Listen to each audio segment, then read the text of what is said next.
Hey there, everybody! This video is our evening edition of Big Brother 22 All-Stars live feed spoilers. This is still day 2. We had our first extended downtime since the live feed started where, you get so excited for the feeds to come on, especially in 2020. You get infinitely more excited for the feeds to come on. I'm used to them being down with the animals and the dogs and the cats and all that, but it felt like they were down for about 25 hours. I know. Well, we've all been waiting so long for them to come back, and finally they're back, and it hasn't even been like a full 24 hours yet. So, yeah, the downtime, it's tough. It's not even like you can be like, oh, I'll go watch something else on TV, because there is nothing on. What are you going to watch? It is one of these other things, too, where they were doing the safety suite competition or whatever it exactly is, and I have kind of been joking because of production limitations that they were probably going to go to a dollar store and do like the BBOTT thing and like barely set something up. And I thought, all right, this competition take like 20 minutes. It took hours. Yeah, it took hours. We've been waiting and waiting and waiting, like I'm sure a lot of you guys have too. But here we're going to give you the results. We'll talk about what could happen from here. We didn't want to wait too long before sharing the news, so what will go on here is Jess and I will talk through scenarios, we'll tell you the results. Later in the late night update, maybe there'll be a chance to get a little bit more into what is actually happening and what this could mean for nominations. But before we dive in, if you guys like this video, give us a like, subscribe, hit that notification bell, support us more by checking out the links in the description to the store and also to our Patreon. Thank you so much to everyone who has signed up for that, especially over these past 24 hours. Your support really does mean so much as we embark on a very, very crazy 80-plus days. It looks like it's an 85-day season. We got a lot ahead of us. So we spoke a little bit about this earlier. That looked like Cody was going to be kind of circling around Kaser and Janelle as his possible nominees. Yeah. I was going to do a drum roll, and instead you went like full chill town with like the diary room laugh. All right, are you able to actually get out the winner of this safety competition? It's Kaser. So, what up, Kaser? Kaser has managed to already prove further why people love him so much.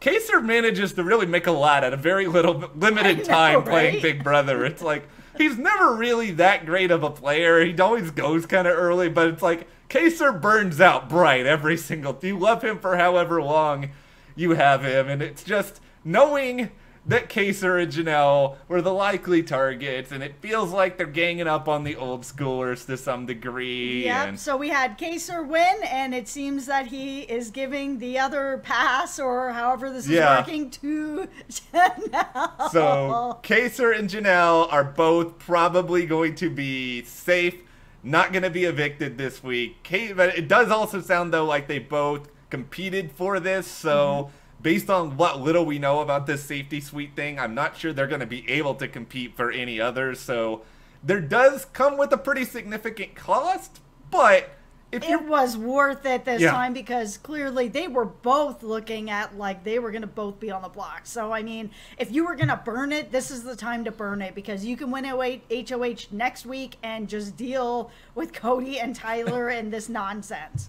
It really, we got to give them credit first and foremost for having the wherewithal to sort of recognize, okay, we're not having a lot of good conversations with Cody. We feel like we're in danger. Yeah, you could save this for down the road. But it doesn't matter if you're not there down the road in order to do it, right? So they recognized they had to do this. We don't know right now everyone else who competed. I'm pretty sure the majority of the house probably did not, but hopefully that will come out later. It's also really, I mean, we talked a little bit about this before, that this particular competition was going to really expose people's alliances or expose people who feel like they're in danger or expose people who feel pretty comfortable right now. And it was interesting because Janelle and Kaser, they've played together before, and coming in here, everyone, of course, was gonna be like, oh, these two have played together before. And even though they were kind of like, okay, people know we played together before, so let's kind of not hang out very much. It's so ridiculous. But because everybody knows, you might as well just kind of lean into that. But now they have, because with both of them sort of playing, Kaser winning, and then taking Janelle along for the ride. It's out there now, guys. Just keep on working together. You guys are going to kind of need it. Because it does feel like this is like Survivor Winners at War all over again, where we've got sort of new school taking out old school. Especially, there's a conversation between Christmas and Nicole Franzel that happened, and that's where we actually got the first news first about the winner of this competition. But in that, Christmas kind of even said a couple of things that really made it seem like she was trying to frame it as new school versus old school to a certain degree, and that... It bums me out because it feels like one of the real reasons to target Janelle and Kaser. I mean, yeah, Janelle is a competition beast and all of that, but it also is, okay, they're kind of easy targets. They're low-hanging fruit because they probably aren't in the same social circles. They probably don't hang out as much after the fact. There's not as much commingling, and you get rid of one of the two of them, fewer people are going to be mad, and it's just sort of like, Big Brother... It's the most fun when you have definite underdogs and you get to see the underdogs sort of fight back, and that's the part of this that is fun now, because what if Janelle is the next HOH? What if Kaser gets to really be King Kaser here? It's so interesting to see Janelle as an underdog. She's such a powerhouse. I had said this before, that idea that if I walked into the house and I saw Janelle there, like, I don't blame Cody from wanting to get Janelle out. I would also want to get Janelle out because she's scary. Here is where we have to insert the record scratch, because as fun as it is for Janelle and Kaser to win for Kaser really to win it, but they're both winners really. But yes, and now we're all winners too. And now we have to face the possibility that Keisha could be getting evicted and then we're not winners again, because that's the bad thing about Big Brother 22 is I feel like the majority of us like the majority of the cast, right? It's a pretty good cast. So there's probably going to be someone we like evicted almost every week with maybe a couple of exceptions here and there. And we have to sort of think now about Cody's got to scramble, which, by the way, what is it about HOHs named Cody who start off their season? And remember when Cody Nixon had to nominate like 5,000 people that first week of season 19? Yeah, I mean, Cody didn't technically nominate them, but that was his plan. And clearly they knew they were in some kind of danger if they were going to throw their hat in a ring to actually play this. Yeah, so Keisha's name was brought up a lot earlier. It was something that was discussed between Cody and Nicole as a possibility. It didn't sound like they necessarily wanted Keisha out right now, but with this move in mind, if it does become new school versus old school, I am pretty worried that we're going to see a Keisha and Memphis sort of situation and just get rid of somebody who's kind of an easy person to get rid of. Yeah, and I actually thought that we would, with this happening, that we would probably be in some sort of a situation where we might lose someone like Nicole Anthony. I am a little bit worried about her too. I don't necessarily... I mean, obviously she's new school, and if they are being like, oh, new school versus old school, then she technically should be safe. But I just wonder how she's really kind of fitting in with who's in power right now. I mean, there doesn't feel like there's been a lot of conversations going on.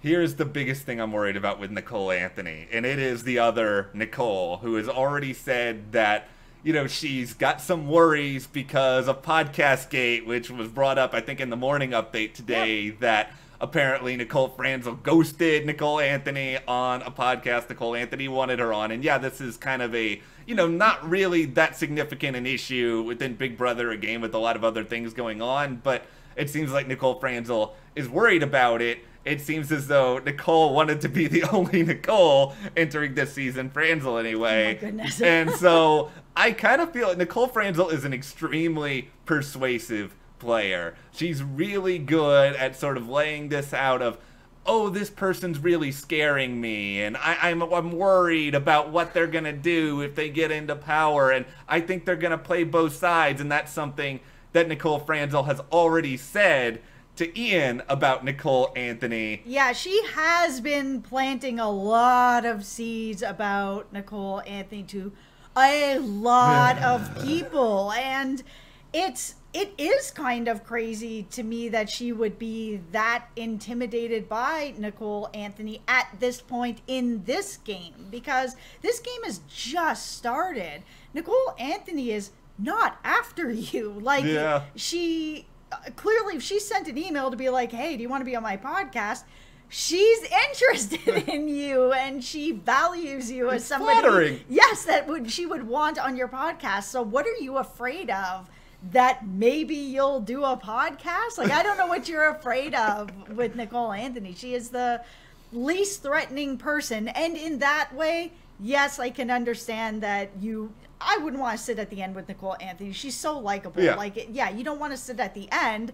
But you can't be that scared. Well, she needs to be the first person out. Yeah. I'm not going to say for sure that this is something that's personal, where Nicole F is like, oh, I want to be the only Nicole. It might be that. I'm not 100% convinced in either camp yet of what it is that her problem is. Because it seems like every person she's talking to, it's like it's something else that is a problem, and she doesn't really even know Nicole Anthony, so I don't actually know what her problem is. If I'm just going to be kind of just thinking in Nicole F's shoes here, because this is the thing I have to try to reconcile a lot throughout this game, because I do admire Nicole Franzel's game tremendously. I do not find her the most enjoyable to watch sometimes because she complains a lot, and sometimes she just frustrates me, but Nicole usually does do things for calculated reasons sometimes, but I think, occasionally, obviously, irrational fears, such as Nicole Anthony targeting her over a ghosted podcast appearance, come into play. But maybe Nicole F would think that this other Nicole could sort of take her spot as, like, a strategic kind of, well, I don't know if you can call Nicole Franzel an underdog, but she kind of considers herself one because she has that nobody thought I deserve to win on her shoulder, and I think she might see Nicole A as kind of filling a similar sort of role, and she wants to eliminate her, or maybe she thinks that there are people who would want to work with that Nicole that could work with her instead, and maybe that's what's going on. Who knows if Cody would even listen to it, but it is something where if you love Nicole Anthony like we do, we're worried about it. And this is just a theory, guys, so don't come for me for it. I was wondering if it had a little bit to do with, let me know if you guys think this too. Okay. A little bit to do with the fact that both of these Nicoles do have podcasts that both revolve around Big Brother. And I mean, we're here in the Big Brother universe with tons of other YouTubers, lots of other podcasters. We're all part of the same universe here. We're all part of the same group. We all love the show. We're all talking about the show. We're also all sort of, in the sphere of trying to interact with you guys and have viewers and have people want to listen to us as well as other podcasters. But maybe there's a situation where it's like Nicole Franzel's like, well, I'm a podcaster, Nicole's a podcaster as well, and I did ghost her for her show, where, just my own opinion, you could have given 5 minutes to just send back an email. I think it's like, it doesn't take very much time, but that's just me. I agree. Some people, you want to ghost, you can ghost, that's fine, but 5 minutes. But anyways, that maybe she's like, okay, well, if I'm on the show and I have a podcast and she's on the show and she has a competing podcast on the same topics, Nicole Anthony has to go, because then Nicole Franzel has all the airtime to talk about her podcast, because she's actually started to try to get people to call her Coco, which is the name of her podcast. So that's where my tinfoil hat theory is going. It's just a theory. Nicole Franzel fans, please don't come for me. It's just a theory. I cannot wait until Big Brother 23 Podcast Wars. We're going to put on there all the Big Brother people who all have podcasts. Everybody has a podcast from the cast. There's so many alumni that are doing podcasts, which is great. And we're all part of the community together. And I get that it can be competitive, But this community's a lot more fun when we're all kind of in it together.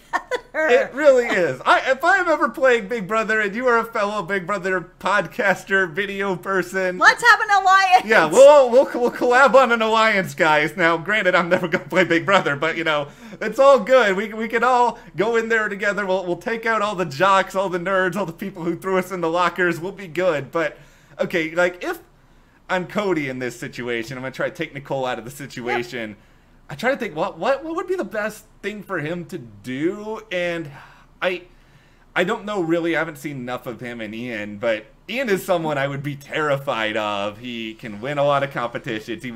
He almost won that first HOH if he hadn't fallen off. Yeah. Ian is scary. I would have looked at Ian right away. He's showing that he's here to play. Yeah. Really here to play. He is hungry to play. And he's won against Dan. He would be one of the first people that either I would want to take out right away or I would need to take to the end to be able to beat, to be the best player of all time. Because I said this in another podcast, if Dan's not there and you can't beat Dan, you can beat the guy that beat Dan.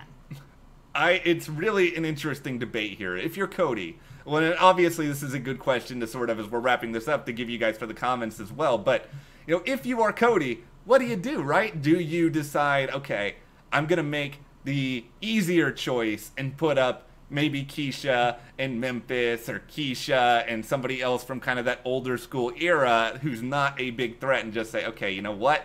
I'm just going to wash my hands of this. I'm not going to get rid of a big-time player. I'll bend back into the background. Or do you just say, this is all stars. Ian Terry, I got you in my sights right now. I'm going to try to make a move. I don't think Nicole Franzel would want him to do this because it'd be getting rid of another winner. Yeah, and he's already tried with the idea that he was going to put Janelle up, who is one of the biggest players that's out there. So he's already made this move, or at least sort of enough of it out there that she felt threatened enough that she needed to play. So obviously she knew it was out there. Yeah. So then at that point, if you're already going to come after someone like Janelle, then just go after Ian. I saw approximately... Throw it all to the wind. I saw about 5 seconds of Cody on the live feeds before we came on here. Do you want to see my impression of Cody? Do it. Cody was not happy. Cody was not feeling this at all. Cody was having a pretty bad day. It's like, congratulations, Cody. You won the first HOH. That always means you fall victim to the most twists, completely screwing over what you would want to do with your HOH. Yeah, and he is in a really interesting spot because if he does pick two more old school players, then the line in the sand has been drawn that is what is happening. If he doesn't, for me, I think that's a better strategy because then it's like, okay, we don't really know what Cody's sort of method to the madness is. And if he can sacrifice somebody who's a new school player who maybe doesn't feel like as much of a threat, that's why I'm kind of worried about people like Nicole Anthony, you know, that he'd be like, okay, well, we can have her eliminated and then no one in the house would hopefully be that upset, but they also then wouldn't know that this is the real plan, that we are going to be looking to get rid of the old school players as quick as we can. We just can't do it this week.